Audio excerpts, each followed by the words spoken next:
টোটোর দৌরাত্ম্য রুখতে আইন শৃঙ্খলা রক্ষায় এবং টোটো চালকদের সুবিধার্থে পরিবহন দপ্তরের তরফে রাজ্যে শুরু হয়েছে টোটোর রেজিস্ট্রেশন প্রক্রিয়া।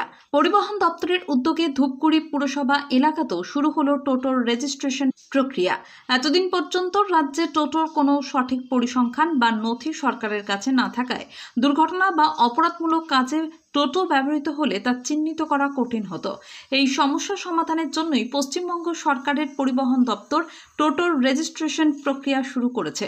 মুখ্যমন্ত্রী মমতা বন্দ্যোপাধ্যায়ের নির্দেশে ইতিমধ্যেই রাজ্য জুড়ে এই কাজ শুরু হয়েছে।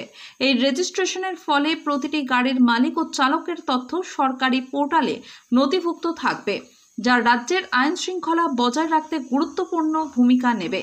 এরই অঙ্গ হিসেবে জলপাইগুড়ি জেলার ধূপগুড়ি সুকান্ত মহাবিদ্যালয়ে টোটোর রেজিস্ট্রেশন প্রক্রিয়া শুরু হয়। উপস্থিত ছিলেন পরিবহন দপ্তরের আধিকারিক পাপ্পু রায়, ধূপগুড়ি পুরসভার প্রশাসক মণ্ডলীর ভাইস চেয়ারম্যান রাজেশ কুমার সিং।